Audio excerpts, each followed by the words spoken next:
One day, my husband asked me, "Hey, how much money do we have in that safe?" I chuckled and replied, probably around $500,000 in total now.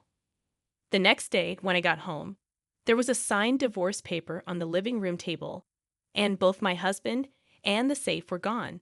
My name is Helen, and I'm a 58-year-old working housewife.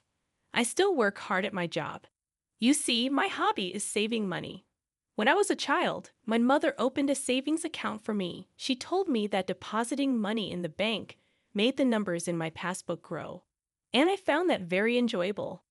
I started depositing a little bit at a time, starting with just $1, and enjoyed watching it grow. So when my savings grew by a few cents in interest each year, it was a delightful surprise to my young self. Being fond of money and how it works, I worked as a financial planner and gave advice on managing assets. One day, a friend from college told me an old childhood friend is in serious trouble due to debt. Could you give him some advice? So, I decided to meet with him and my friend. This old friend was a handsome man with a refreshing smile. My friend explained that despite his looks, he loves gambling and is struggling to make ends meet. I thought you, Helen, might have some good advice, my friend said. His name was Mark. As I listened to his story, Mark admitted he loved gambling, just like his parents. Even worse, he'd had taken on his parents' debt. Of course, he seemed to be quite worried. I found his troubled expression rather endearing. Because my friend had asked, I gladly agreed to help him. Looking back now, perhaps I had a bit of a crush on him, but I never imagined that this would lead to a series of troublesome events. Anyway, I advised Mark to consolidate his debts and reduce his monthly payments so he can manage his life somehow. Not long after, Mark and I started dating. That friend of mine opposed it, saying I wouldn't recommend being with him. But we went ahead and got married. I thought that getting married would help us face Mark's debt together. My income is pretty good for my age group. Therefore, most of Mark's income went towards his debt, and I made sure he cut ties with his parents to prevent the debt from increasing further. I gave Mark a monthly allowance of $500. When Mark decided to cut ties, his mother yelled, "Ungrateful child. I wish I'd never given birth to you." It's only natural for a child to repay their parents' debts. His father also said, "Where's that thieving cat? I can't rest until I give her a piece of my mind. You don't belong to us." My husband Mark, exhausted from having to deal with my in-laws' debts all this time, finally told them, "Enough is enough. I'm not your ATM. I'm trying my best here," and came back to me. He finally felt relieved to be free from my in-laws constantly bringing up their debts. Soon after, we had a son. Our son Kevin is handsome, just like Mark. He's my pride and joy. Kevin seemed to pick up on his father's lack of discipline and indecisiveness, just as our son had noticed Mark's carefree character didn't change. Borrowing money from predatory lenders, dealing with loan sharks, tricking friends into lending him money to gamble it away. We went through a lot, but I managed to keep Mark in line. As 23 years went by, and recently we finally got down Mark's debt to about $10,000, we're almost at full repayment. At that moment, Mark received a call from his parents. "Please help us. Your father has collapsed. We're at the hospital now. Can you come?" Mark left work early and came to the hospital. Then he messaged me, "Helen, Dad collapsed. I'm at the hospital now. I'm sorry I broke our promise and went to see my parents. I'm really sorry." "What? Your dad collapsed? So how is he now?" I asked. "He had a minor stroke. His life isn't in danger, but he shouldn't overexert himself. Both my parents are feeling low. I want to stay with them for a while. Is that okay?" Mark replied. "Of course, honey. Go and comfort them." "Should I come too?" I inquired. "No, it's okay if you're busy with work, and they might treat you poorly again," Mark responded. I started giving Mark a little extra money for his hospital visits. They probably couldn't afford the hospital fees. Since then, Mark seems to visit his parents often. Each time, he took $200 to $300 from me. I guess my in-laws are struggling financially and are taking a little bit from Mark. It amounted to around $1,000 to $2,000 a month, but I let it slide for now. A year has passed since my father-in-law collapsed. Both my in-laws have aged, and I guess they wanted someone to lean on. My hobby, as always, is saving money. One day, I took out my bank book from the vault and grinned. Usually Mark, who wasn't interested in me, stared at me and asked, "Hey, how much money do we have in that bank account you always look at so happily?" "It's about $500,000 now," I answered casually. But the next morning, I found divorce papers filled out in the living room, and both Mark and the safe were gone. As I was having breakfast, I couldn't help but smile. I knew Mark had been eyeing the money in the vault. Moreover, he had planned to take the entire vault. He's really not smart, but imagining him carrying the whole vault almost made me burst out laughing. We have a black cat named Luna. We've installed a pet camera to watch her. Luna's adorable antics are the healing moments of my day. There I was, watching that camera during my lunch breaks. No matter when I look, my child is just adorable. One day, as I switched on the camera, there they were in our living room on a weekday, my in-laws and my husband Mark. And they were having an unbelievable conversation. "Oh, you're living in such a nice house, Mark. Let's have a good salary makes your mother so proud," they said, flattering my husband. "Indeed, I am proud," responded Mark's father. "You know, I make a pretty decent salary myself. But Helen takes all of it, so I only get an allowance of $500 a month," Mark said. "Oh, you poor thing. You've been working so hard." "Your mother understands," they consoled. "I can't believe she takes all your salary and only gives you $500 a month. That's outrageous. You should be getting more. Why are you obeying such a tyrant like Helen? You could be living much better on your own." They continued, "You're our pride, Mark. You could have saved hundreds of thousands by now. But she's just exploiting you. You poor thing," they said as my mother-in-law began to sob. "Yeah, I've been thinking the same thing." "You guys are right," Mark agreed. "What is he talking about?" He seemed to have completely forgotten that I've been working hard to pay off his debt.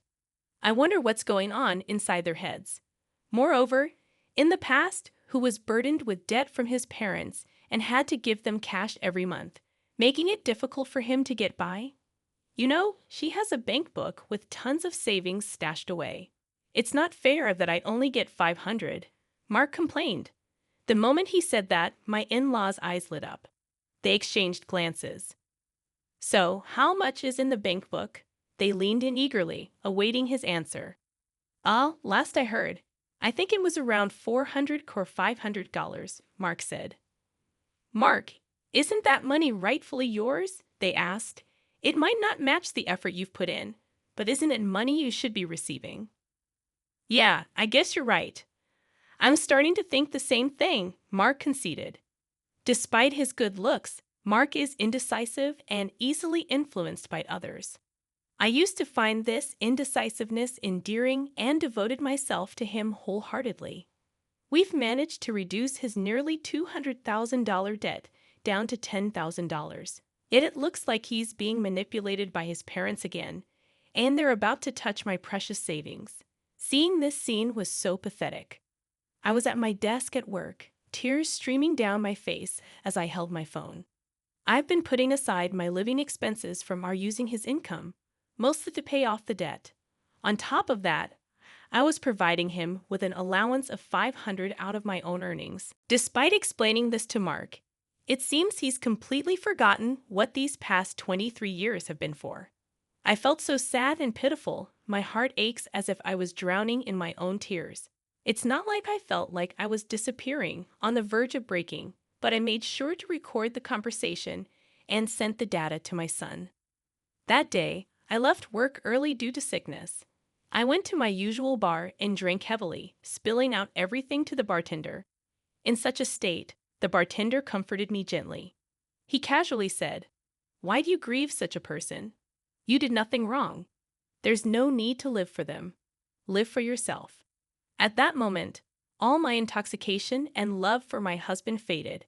Thank you, sir. Next time, we'll share a pleasant dream, I said to the bartender. I went back home after I said that to the bartender. Entering my study, I began to think, how would I steal the bank book inside that vault? I couldn't even begin to imagine, but I needed to devise a plan. I will show them hell. They shouldn't underestimate me. I concentrated harder than usual. Gathering evidence was the first step. From then on, I frequently checked the pet camera every day. Then the ugly truths began to surface. My husband was bringing home a young woman during his supposed work hours. It seems like he was bringing her over about 3 times a week. I couldn't believe I had to witness my husband's infidelity when all I wanted was to watch our cat, Luna. Luna also seemed to be scared and wouldn't show up. They ruined my precious relaxation time. No more than that, they betrayed me, which I can't forgive. One day, I'll punish them severely.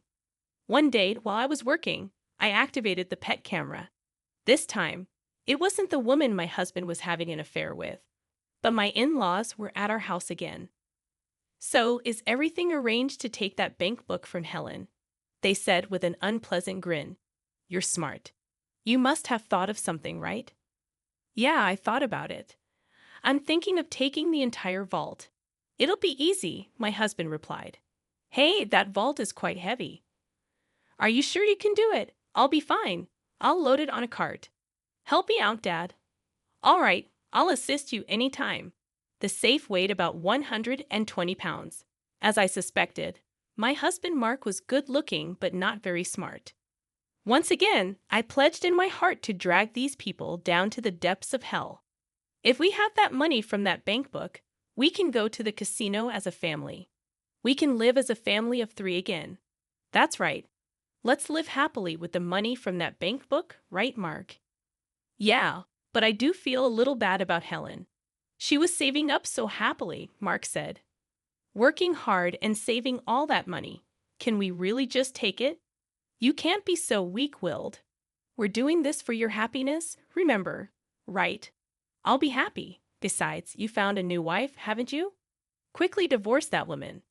I have to divorce for her sake as well. I'll leave the divorce papers here then, my father-in-law declared. That's right. We're waiting for the money from that bank book and the new wife. So I'm going to be divorced. Well, I guess that makes sense, Mark agreed. I found myself strangely accepting. But just how desperate are these people for some money? I was sipping coffee at my office desk, recording the scene on my phone screen. I wasn't even upset or sad anymore. If they had such intentions, so did I. I was going to show them all hell. I was fired up, and then the day finally came. Hey, how much money is in that passbook in the vault? You always seem so happy when you're looking at it. Mark asked. Right now, there's about $500,000 in there. The next day when I got home, there was a signed divorce paper in the living room, and both my husband and the vault were gone. I had a smirk on my face while having breakfast. I acted quickly afterward. I immediately filed the divorce papers and contacted my son right away. Kevin, your father finally stole a vault. Can't believe he managed to carry it. It's so heavy. Mom, I think it's about time you end things with Dad. By the way, did he take everything in the vault too? Actually, I moved all the money to online banking. The passbook is essentially worthless now. The most valuable thing might have been the safe itself since it was so heavy. Oh, by the way, I've already filed the divorce papers. Now, I'm thinking about filing a police report. I think it's definitely a good idea to file a police report, especially considering the seriousness of the situation. It would also be wise to hire a lawyer to ensure your rights are protected and to navigate the legal process effectively. Oh, right, a lawyer. I hadn't thought about that. Thanks for the reminder. I'm cutting ties with Kevin too. He seemed exasperated, and it's probably best to distance yourself from anyone involved in this situation. As Kevin suggested, I reached out to a lawyer through my private investigative contact. I handed over the recording from my pet camera to both the police and the lawyer, and then I waited. After a while, I received a frantic call from my ex-husband. What the hell? The passbook is empty. What happened to the $500,000? You tricked me. That was my money. Where is it? Tell me now, or I'm going back to the house and abandoning your cat, Luna. You just committed theft, and now you're threatening me. From now on, communicate through my lawyer, I said, and I blocked his number. I reported the incident to the police and sent the recording to my lawyer. Oh, what a relief! This is what I wanted to do. Karma is a real pain. I got a call from the police shortly after. We have caught the thief. However, the vault was damaged. It appears he forced it open, and the things inside were burned. My ex-husband and his parents learned that the passbook balance was zero, and apparently they set the things inside the vault on fire. Even though it was his first offense, my ex-husband spent a few days in police custody, and his parents were released with a stern warning. My ex-husband broke into the house he used to live in after he was released. Hey, open up. I come back. I'm sorry. It was just a small prank. Let me in. Let's talk. You haven't filed the divorce papers yet, have we? We're still married, right? Don't make a scene in front of the house. This is no longer your house. I've already filed the divorce papers. We are strangers now. Leave now, or I'll call the police. You jerk. This is my house. Open up. Open up. I called the police when he started causing a scene. 10 minutes later, he was taken away by the police again. I then called my lawyer, explained what happened, and had him start the process of getting a restraining order. Afterwards, I asked my lawyer to sue for emotional distress due to infidelity. The lawyer said we might not get much money from his broke family, but none of that really matters. I'm definitely going to demand alimony. It seems the reason he broke into our house was because he was discarded by his mistress and apparently wanted to get back with me. His mistress promptly transferred $10,000 in alimony and seemed to have fled. It seems they split after the vault incident when the money ran out, so was the love. I'm sure he was enticed by my $500,000. My underpaid ex-husband, who still has $10,000 in debt, and his gambling-addicted parents seem to be struggling with daily life. He appeared to be living in an old single-room apartment without a bath, constantly quarreling among the three of them. This information came from my lawyer. My ex-husband pleaded, I can't afford to pay the alimony. Please reduce the amount. And my ex-husband, who got involved with the police, was on the verge of retirement, but apparently got fired from his company. The elderly parents-in-law have managed to find jobs in cleaning and seem to be barely making ends meet. My ex-husband is now working 3 part-time jobs, but these 3 are gambling addicts, so no matter how much money they have, it disappears. There's no helping them. I had my lawyer tell them no reduction, stay away from her. If you're really sorry, show it with money. If he had stayed with me, he had planned to end the remaining $10,000 debt by the time he retired. But he fell for the sweet talk of his gambling-addicted parents-in-law. In the end, how foolish this $500,000 seemed.